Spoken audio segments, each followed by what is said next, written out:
Please, can you remind me if you'll be so kind, staring out into space, asking God to hear my case, trying to think of all things past. How long will my memory last? The purple angel, purple angel, purple angel, you're next to me. Well, hi, everyone, and welcome to Alzheimer Speaks Radio. I am thrilled to be here today. I just got back late last night from Maria Shriver's Move for Minds event in California, which was just exceptional. Really a lot of fun. And she did that in 8 cities, and I would really encourage people next year to get involved.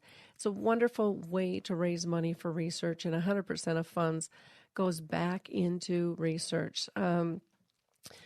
The other thing I wanted to tell you about is a little bit about who we are, because we always get new listeners. So again, I'm Lori LeBay. I'm the host and founder of Alzheimer Speaks. I started this company because my mom had dementia for 30 years. And as a daughter looking for services, I just felt like it was really limited. I didn't know where to go. So our goal here is really to raise everyone's voice and to help people connect the dots. And Alzheimer Speaks has expanded from not only the blog and the website and the radio show, but we do video interviews called Dementia Chats, where our experts have dementia. I do a lot of speaking and training and keynotes around the country as well, but we're always looking for new, innovative ways to help people live well with dementia. One of our latest efforts that we are working on right now is a dementia-friendly cruise, which will be happening November 11th through the 18th, and that'll be out in the Caribbean, and we would love for you to come. It is a cruise for both people with dementia, early to mid stages, with their family or companion, to come along and relax and rejuvenate. And we're also going to have a symposium. So it's going to be a great way to connect with people all around the country and just, really builds a sense of camaraderie and then have that ability to learn at the same time. Here at Alzheimer Speaks, we believe that joining forces is just really critical in sharing knowledge and having these everyday conversations like we do here on Dementia Chats.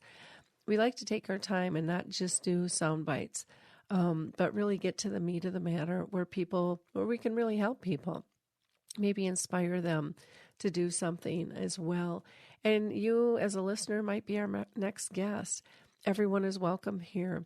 We have had guests that have been diagnosed with dementia, family and friends caring for a loved one, businesses, professionals, movie directors, authors, musicians, researchers, advocates, you name it. Everybody has a piece of the pie here, and we'd love to hear your ideas, and so that we can share those with others.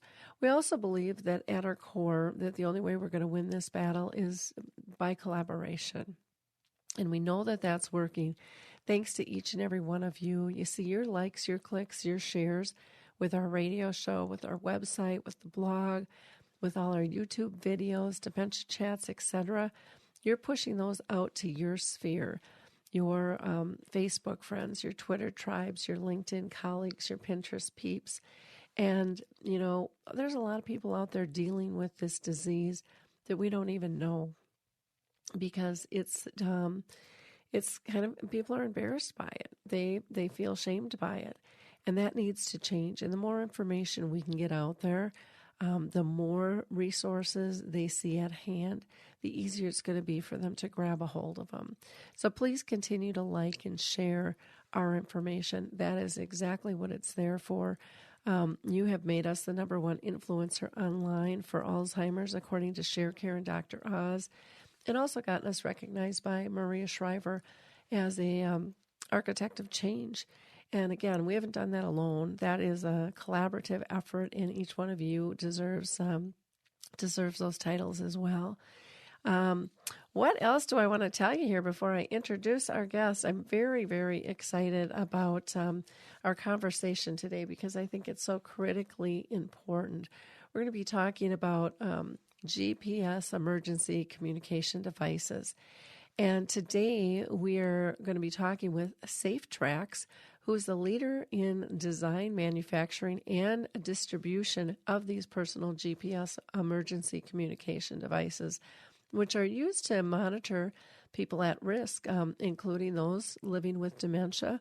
And we are lucky to have with us their sales director, or their director of sales and marketing for SafeTracks, which is Lorinda Porter. So welcome, Lorinda.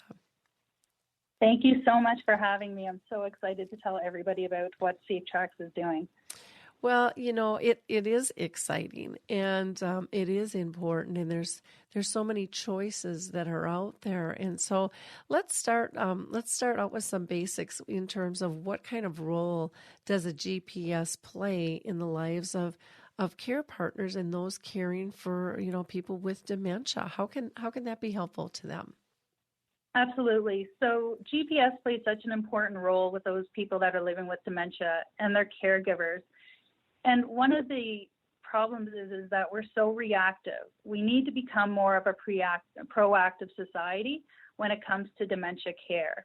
We all know, and we've heard the statistics, that 60% of those people that are living with Alzheimer's will wander, and if not found within 24 hours, they'll be seriously injured or could die. GPS allows the caregivers and our family members to take that safety of their loved ones back. If somebody has wandered, of course, we can call law enforcement and emergency services, but that's very time-consuming and very costly. And also during those terrified moments, we need to think about how long that person's been missing and then try to figure out what direction they've gone in. So by using the GPS, you're able to monitor and locate your loved one in real time.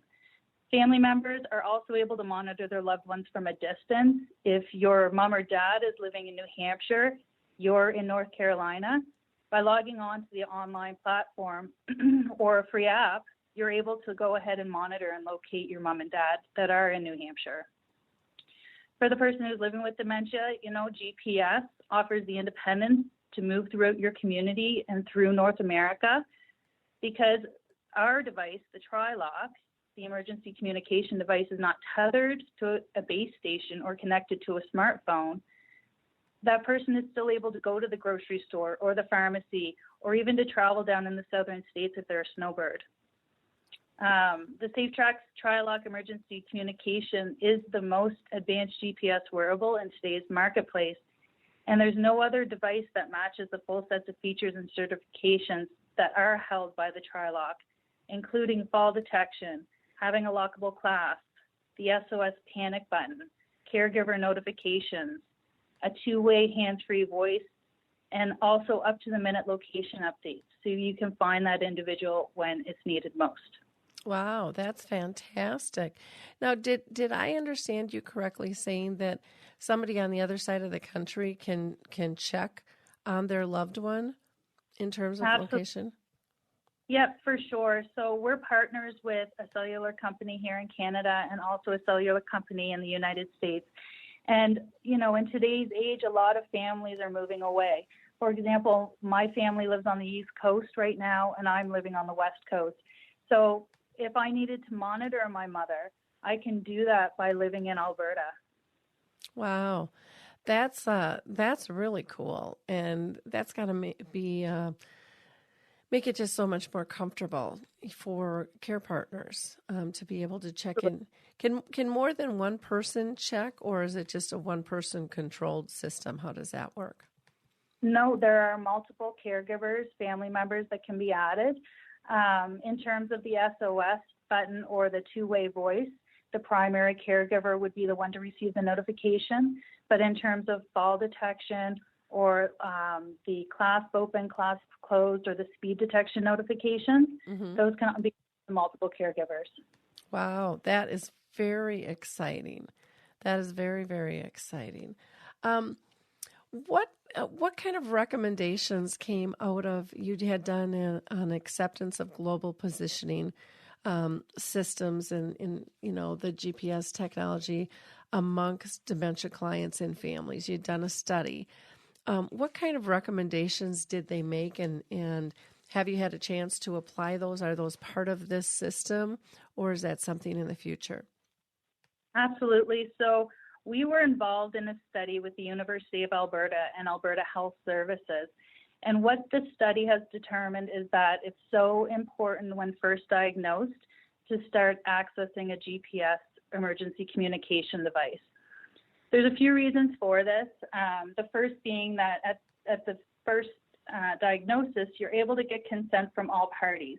So the person that will be wearing the device, can understand that this will be happening and they'll be wearing the device through the progression. For the caregivers to get used to how to properly monitor and use the different features of the device. Mm-hmm. And also, for the individual to get used to wearing the device, wearing a wrist-worn watch, especially if they're not used to wearing a watch, so that it doesn't feel so foreign on their wrist. With the study, our users, our caregivers, and our clients, they really felt a peace of mind and the independence that these kinds of devices can have. They had the opportunity to, the caregivers had the opportunity to take a shower, do the laundry without fear of turning around and their loved ones be gone. We hear so much right now about how much stress, financial, physical, mental stress is being put on our caregivers and our family members. And this was a really helpful tool.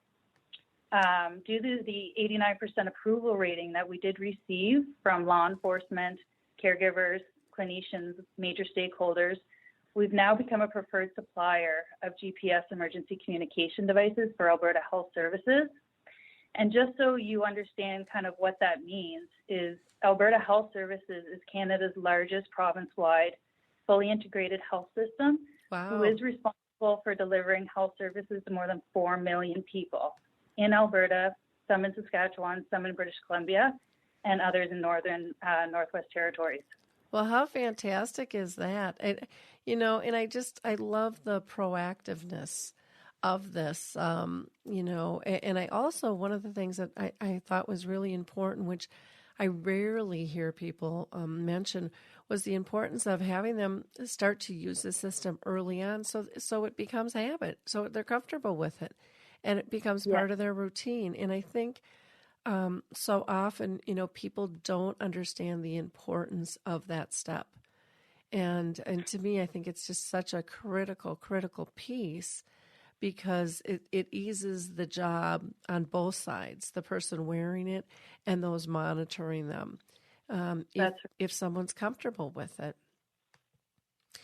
Absolutely. And, it's back to being proactive. We live in that kind of society where we don't put our snow tires on until after it snows. It's it's something that we really have to think about, and that all clinicians or caseworkers, they should have this kind of information available, because when somebody is first diagnosed, it can be so overwhelming. There's so much information out there that it's really important to kind of take care of our caregivers, and especially the people that are now going to be living with dementia and Alzheimer's. Yeah, very important. And I think if it's explained as to why the need is, I think that's one of the problems, is people don't always explain the purpose, of the process, that why it's important to wear it early. Because one of the things I hear from people with dementia too is, if I know it's going to help me later, I'm all over it. Yeah, absolutely.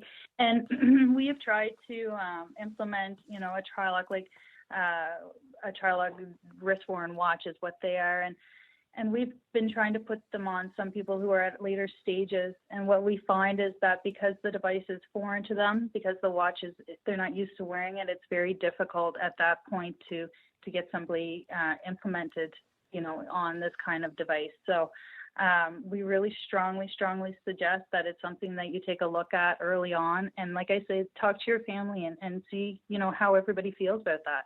Yep. Yep. Now, one of the other things is, as you know, you got a lot of competition in the field. And what should people look at when they're comparing one thing to another? Because sometimes to us consumers, they all look the same and we just get tired of, and we get worn down in terms of trying to analyze things. And it's just like, okay, I'm just going to get one, get it off my list. No, absolutely. And you're absolutely right. There are so many devices out there. There's the fobs for the keys. There's fobs for your pocket. There's pendants that you can wear around your neck.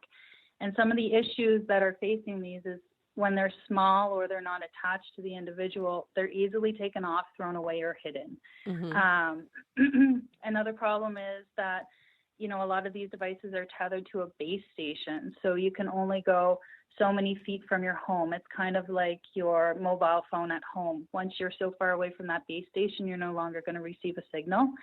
So in those cases, if you're at the grocery store, for example, and you have a fall and you push that button, unfortunately, it's not going to work. Mm-hmm.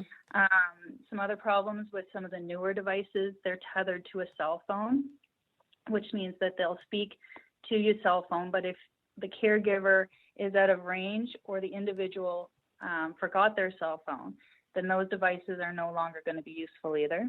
Sure. Some of the most important things to look for is, does the device have breadcrumb location updates? So by breadcrumb location updates, that leaves little dots on the map of where the individual is heading and where they're going. We at SafeTracks, we have location updates at 60 minutes, 10 minutes, and then 1 minute emergency location. So every 1 minute, a breadcrumb will be dropped, so you know what direction that individual will be moving in. Another really important thing to look at is their geofencing. Mm-hmm. Some people might not know what geofencing is, and that's like an invisible fence that you can put around areas such as your home or the local bank or the local shopping mall. And you can put these geozones to create safe zones and to keep your loved one away from places like where there's water. Mm-hmm. Once that person goes through the geozone, a notification would be sent to a caregiver or a family member, letting them know that they've left. And if it's 2:00 in the morning, you're going to want to know that individual has left. Yeah, for sure. Does the device have fall detection, which is very, very important? Falls in seniors today are critical. There's so many seniors that are in hospitals and care because due to their fall, they've experienced more health concerns. So we want to make sure that a device has a fall detection, that you're going to be notified if your loved one has taken a fall and know when that has happened, instead of, unfortunately, somebody coming by 4 hours later and finding their mother or father, hurt. Mm-hmm. Does the device have a panic button or an SOS panic button? And how does the individual communicate with the person wearing a GPS device? So sometimes somebody with dementia and Alzheimer's will forget to push the SOS button. But what will happen is if they have left the area, that the safe zone, whether that's 2 kilometer path that they normally walk or in the middle of the night, then caregivers will receive notification without the person wearing the device physically having to do anything. Okay. There's also, is there a lockable strap? Can the device be easily taken off? Oh, yeah, that's a good one. Yeah, it's very, very important. So the Tri-Lock that the SafeTracks has for our emergency communication device does have a lockable strap, and it does have a tamper-proof strap. So that means that if somebody tries to cut it off, the caregiver will receive a notification of that as well. Notifications, are really important for caregivers to receive, so they kind of have an idea. And I want to emphasize as well is this isn't meant to scare people that are going to be wearing the Tri-Lock or wearing a GPS device. This isn't something that you should take as, you're no longer going to have your independence and everybody's going to know where you are. It's not meant for that. It's meant for emergency situations if anything ever happened. And, by getting used to the device early on, you'll still be able to maintain that freedom to move throughout your communities. One of the most important things, though, that I do want to mention when looking at different devices is the certifications. So anybody can go to China, for example, and build a device and say, hey, come check us out. But if it's not certified and it's not safe to wear, then it could come to major problems. So you want to make sure if it's IC, which is Industry Canada, or FCC, which is in the States, make sure that it's certified there. Make sure it's certified as SAR, which means that it's safe to wear on an individual. And you also want to make sure that a GPS device with cellular network, which means that it would have the two-way capability, is certified with cellular networks. If there's a third-party SIM card that's in a device, large cellular companies can cut those off without notifying you, which Really? can leave you and your loved one very, very vulnerable. Oh, wow. I didn't know that. Yeah, that would be pretty spooky. It is very. So, here at SafeTracks, we've always maintained the highest standards of certifications, and we do only offer the top-of-the-line wearables with all certifications that I just mentioned. Okay. Well, those, you listed off a lot of things I would not have thought to ask about at all. I wouldn't have. And so that was really, really helpful. And hopefully our listeners feel the same way with that. I was going to ask, is there a list of those things that they could take with them to the store, or if they're on the internet looking that you have? Well, a really great website to visit would be a website called Finding Your Way, which was developed by the Alzheimer's Society of Ontario, specifically for caregivers. Mm-hmm. So they and the University of Alberta took 18 or 19 wearables, companies that provide wearables in North America, and based on a criteria, they are allowing certain devices to be placed onto their website, and SafeTracks was the only company that exceeded all certifications and criteria. So if you're looking for criteria, go to the findingyourway.com website or .ca and check out what they have listed for criteria, because the devices on that website are vetted and they work. Okay, so it's fine. Okay, Finding Your Way on. It looks like Finding Your Way Ontario. Do you think that's it? That's it. Yep. Okay, great. Because I was just out here looking for it. Well, we'll add that onto the show page too, for people to be able to look at it. Also onto the blog for people. Sorry, Lori. No, that's okay. I do believe they have a comparison tool there where you can click on the different devices and do side-by-side comparisons. Okay. Yeah. Oh, wonderful.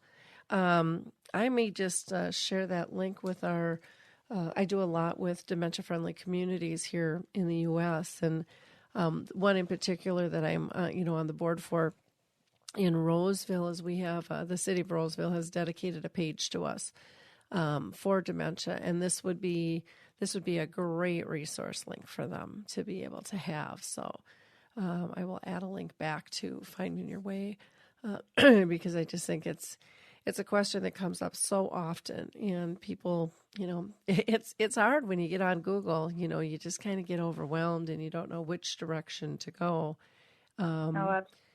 And you just want to get it done sometimes too. As a care partner, you just get so exhausted. You just want to check it off your list. So thank you for sharing all that. That was great. Now, what about in if somebody has to move into a long-term community, can this technology still be used there as well? Or have you found that certain communities like to use their own system? Absolutely. So, a lot of the long-term care communities, they're evolving with the technology. So what we have is when somebody is wearing a tri-lock at home, they can easily be transitioned into a care home by continuing to use the device. Now, that may mean that they can stay in assisted living longer before having to move to long-term care or memory care. We do work with home care facilities here in Canada.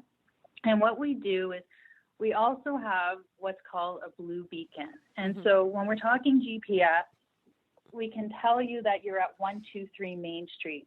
But let's say you live in a condo or you live in a long-term care community. So not only are you at 123 Main Street, but with the blue beacon, which speaks Bluetooth to the tri-lock, we can now pinpoint you for indoor locationing. So this is really great for our care facilities.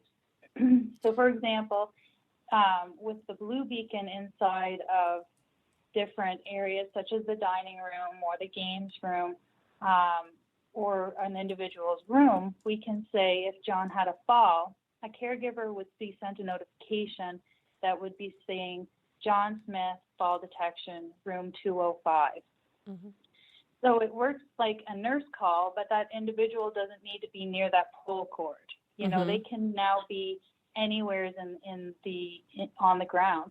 And they, an individual can leave and go to the drugstore across the street or go for their normal walk because the staff will now be able to locate the individual if needed. So we have been implementing that here in Canada, and we're really excited about it. The places that we were working with we're really close with.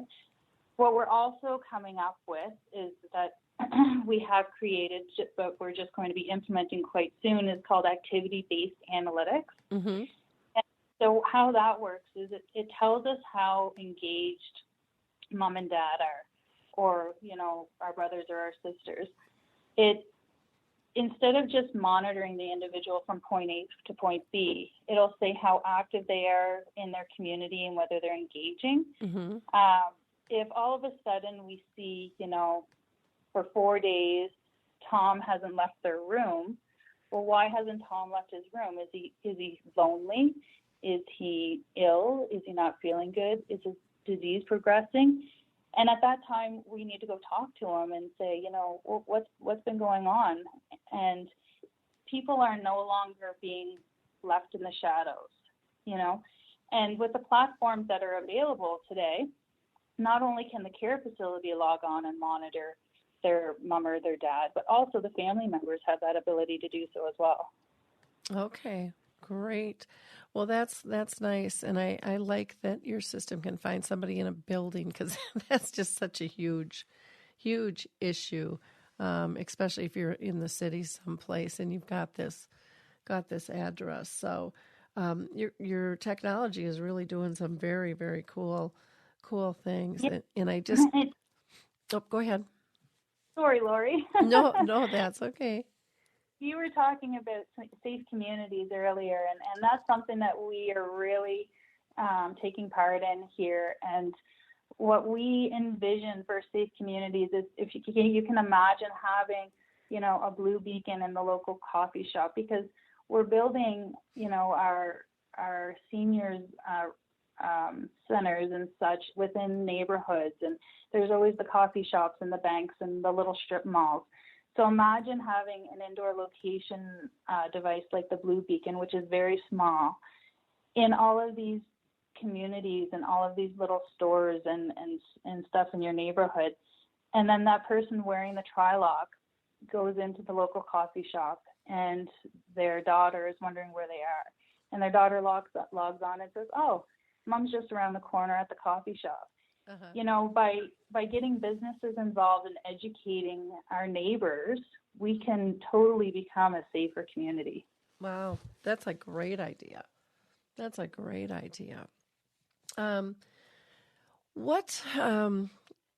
do I want to say? We were talking about building more inclusive communities. What kind of response are you getting from business owners, with the Blue Beacon and things? Are you doing a lot of dementia-friendly communities up in Ontario? Well, here in Alberta, we are working with a few groups to try and bring that. I find that there's so many people talking about it. We need to make sure that we get the action, we get people working towards it, not just talking about it. So, we're experimenting with some different people, and like I said, we're already working with long-term care. So I think we're getting there, but the response so far has been great. Everybody wants to help, everybody wants to feel as though it's a safe place to live for young and old. Yep, for sure. Well, and it's finally getting the attention, not the detention, the attention that it deserves. So that is wonderful. Now, does your company have other types of products other than GPS that might be able to help people live more fully with dementia, or if they're caring for somebody who has dementia? Absolutely. So another device that we have available in Canada is called the Prime Mobile. Mm-hmm. That will be available in the U.S. Hopefully early next year. But that's very much of a pendant style, and it's more for an independent senior who is just living on their own and may need that SOS push of a button. It's also a GPS device, so that individual isn't tethered to a base station. Like I said earlier, they can travel throughout North America and still have that peace of mind that help is on its way if needed. Mm-hmm. But all of these devices, they help people stay in their homes longer. They give independence and that peace of mind that everybody, they need. They need to live their life to the fullest, whether you're a caregiver or a family member. All of these devices that SafeTracks has is here specifically for them and here to help. Okay, wonderful. Well, this is exciting. You've given us great information and a wonderful resource in terms of finding your way. I was just, as we're talking, I'm kind of digging around on their site, and they even have a list of what do you do if somebody goes missing.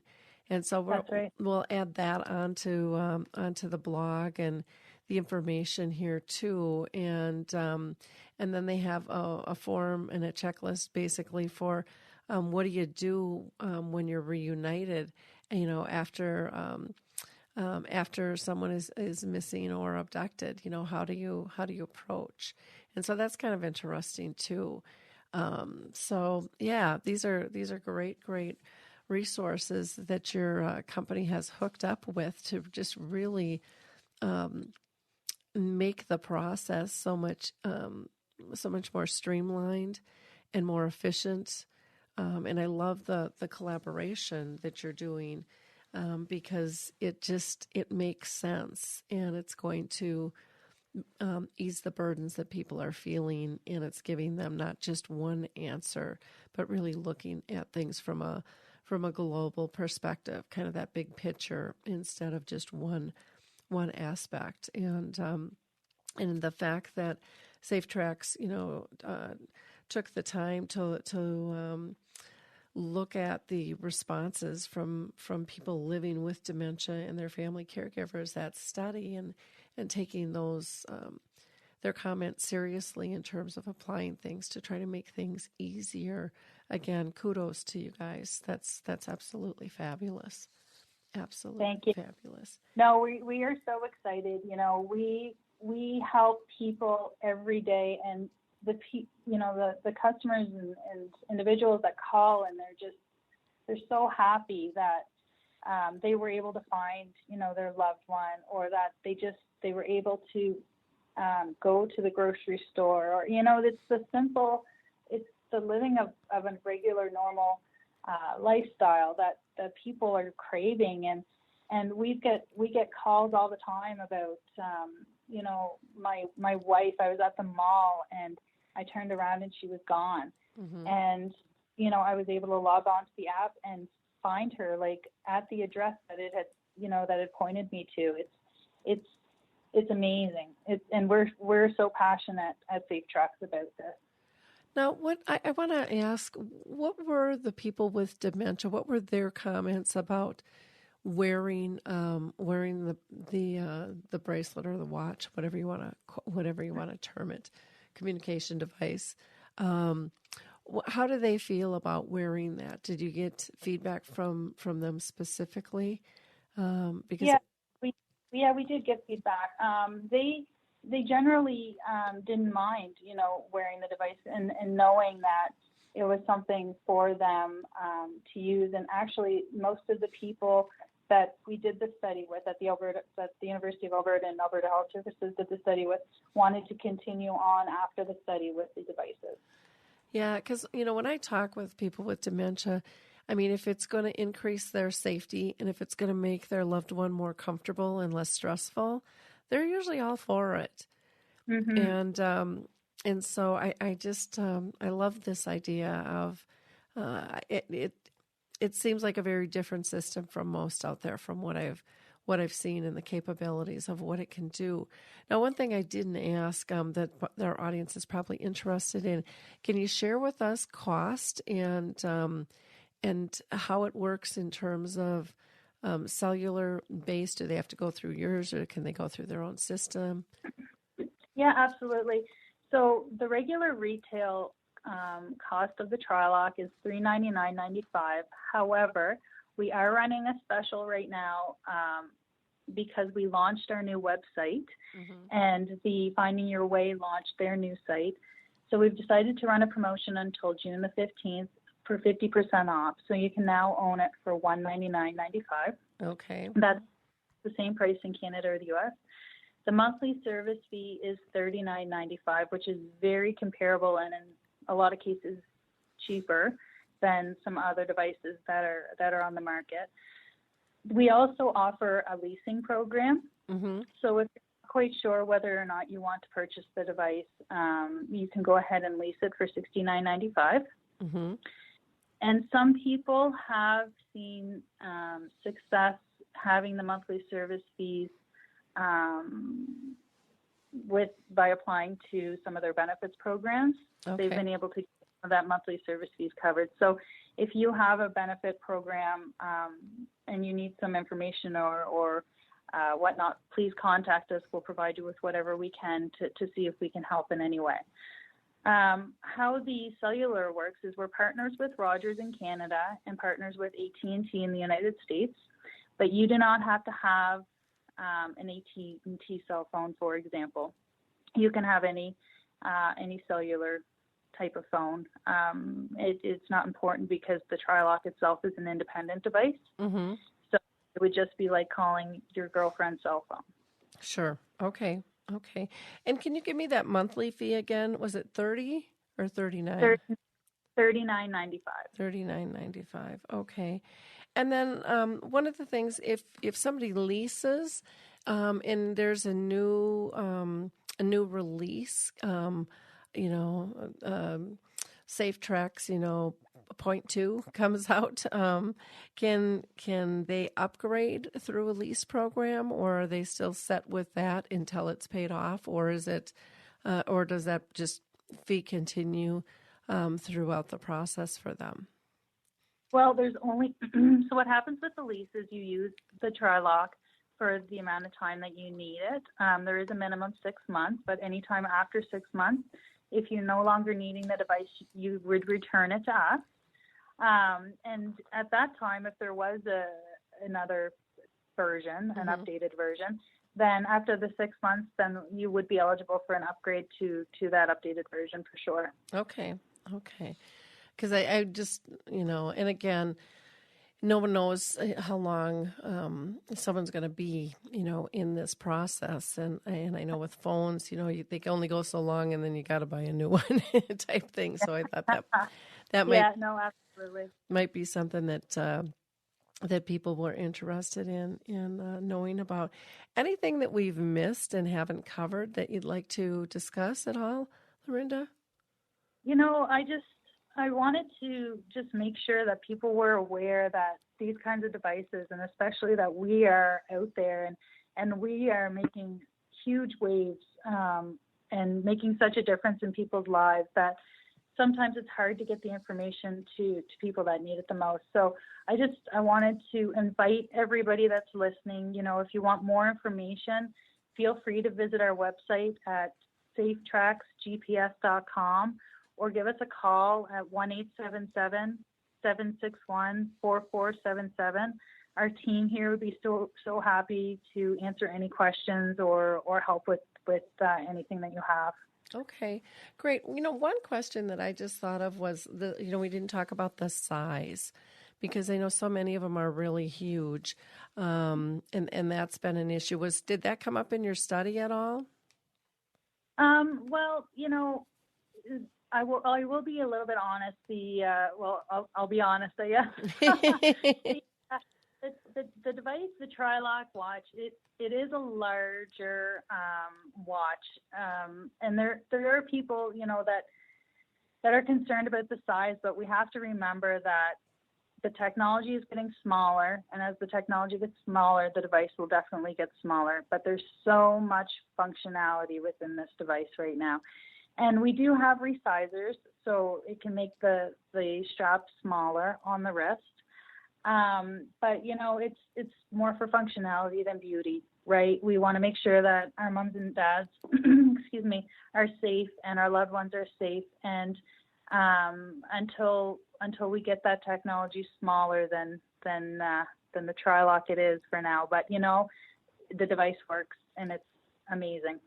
Well, and the other thing that I think we have to keep in mind too is smaller isn't always better, in terms of, for some people, in terms of pushing buttons and being able to see and activate and, do different things too. So that can be an issue with fine motor skills and things like that. So, because absolutely. I would and this. Oh, I'm sorry, Lori. No, I was going to say, because I would imagine it needs to be, well, and maybe not. Maybe the battery runs for a long period of time, or does it have to be charged? That was something I don't think we talked about. No, yeah, so absolutely. So just moving backwards a little bit, the watch is a functional watch, and it does have, the date and the time on it. And also it shows notifications for, you can set up, take medicine, for example. If every morning you're supposed to take your medicine, you can set that into the watch from the online platform. Mm-hmm. So if mom or dad has a pet, maybe feed cat at 11 a.m. will notify them to remember to do that. In terms of the charge, yes, so it's just like a cell phone. We suggest that you charge it for an hour for 60 to 90 minutes every day. And if you're going to lock it on the wrist, what we suggest is doing it while that individual or yourself is, taking a bath or a shower, and then putting it back on. Okay. Well, that makes a lot of sense when you're there. And yeah.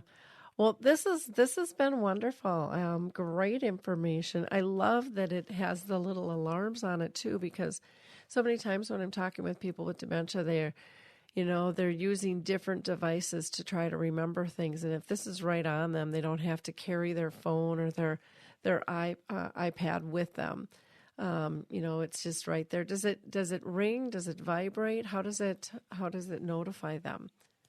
Yeah, it has a little alarm that goes off. Okay. Good. Yeah. Great. Well, wonderful. Well, thank you so much, Lorinda, for taking time with us and telling us all about SafeTracks, and again, giving us information on finding your way to great resources from them as well, and we'll post that with the page here. So I will make those updates.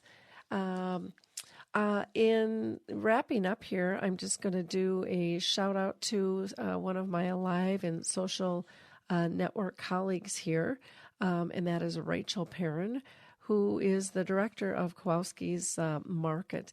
And she has a program called What's for Dinner Tonight. It's a podcast that's only 10 to 15 minutes long, but it's perfect if you're busy and hungry. She'll give you some ideas. Or you can always go to Kowalskis.com. That's KOWALSKIS.com. Don't forget about our dementia-friendly cruise, November 11th through the 18th. We're going to be leaving out of Florida and going to the Caribbean. for 7 beautiful days. We have 4 people with dementia who will be speaking at the symposium that we're having throughout the cruise. Harry Urban, Michael Ellenbogen, Lori Shearer, and Mary Reed. And then along with myself speaking, we'll have Cindy Lazinski, who is heading up Northern Colorado's dementia-friendly community, along with Becky Watson, who's a music therapist. So we are so excited. Please start booking now, though, because we've had so much interest, and we want to make sure that people get their cabins. November isn't as far off as you think it is. So, yeah, the response has been very fun. We're having a lot of groups come from various memory cafes to around the country and actually around the world that we've been talking to. Want to again give a thank you and a shout out to Maria Shriver. She is just a powerhouse, and being at her event just on Sunday was absolutely fantastic. It was called Move for Minds, and it's kind of a mind, body, heart, and soul piece. And they did some workouts. We did a meditation. I was part of a panel.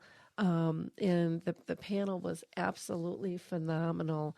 And I'll just tell you who all was there so you can, mark this for your calendar next year. Dr. Daniel Amen, who has been in brain health for over 20 years, way ahead of the curve, along with his wife, Tanya, who is a nutritionist. We also had Katie Bowman there, and she is a biomechanics, and she talks about how we move our bodies is more important than actual exercise, being aware of each part and how it moves and how it contributes to our health. And then Malika Chopra was there, and that was Deepak's daughter, and she was just marvelous. And she talked about meditation and life being messy, and she's got a new book out you might want to check out, along with Joshua Grill, who is a fabulous Alzheimer's researcher. So we had great information. And then we were so honored to have our moderator be Lisa Gibbons. So it was really just a fun time. And they raised about $500,000 for Alzheimer's research. So that was just a fantastic thing to be a part of.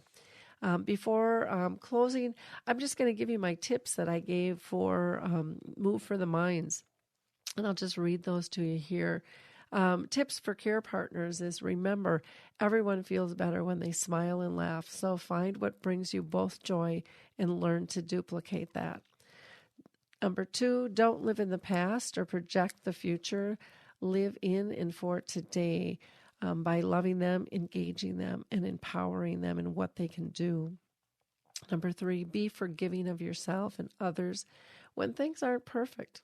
Life has never been perfect, nor is it going to be, so don't expect it to be when dementia comes knocking at your door. 4 is let go of judgment and control. Learn to be spontaneous and play again. It's one of life's greatest lessons that dementia comes to teach us. And then the 5th one is take care of yourself and ask for help when you need it. Remember how good it feels to help a friend in need, and don't let your pride take that gift away from others. So those are my 5 tips for care partners. For people who want to become an activist or, start being more of an advocate for the cause, my 5 tips there were be a passionate change agent and let your heart lead your actions, not your mind. And you'll really go in a different path. Number 2, don't just think out of the box.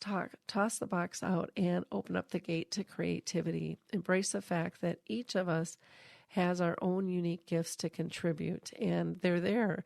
And sometimes we just don't appreciate them. But once you sit and look, you will find them. Number 3, don't be afraid to be different. Traditional healthcare is not working, so become part of the new care culture movement. Number 4 is to focus on progress, not perfection. Be proud of trying instead of embarrassed of something you didn't do or it didn't work perfectly. Learn from failure. It is really one of our greatest teachers. And number 5, turn that "no, you can't do that" chatter from others inside your head, and just scream back at them, "Oh, yes, I can," and watch me. With that, we'll wrap up today. Have a blessed week, and we will talk with you all soon. Thank you. Hi, everyone. This is Meredith from the Senior Fitness with Meredith podcast, where I discuss all things for seniors, from fitness, your health and wellness journeys, how to be all over strong and beyond. I also have my mini podcast called Motivation with Meredith. It's a great, quick motivational pick-me-up for your days. Join me, listen now, search for Senior Fitness with Meredith on your favorite podcast platform.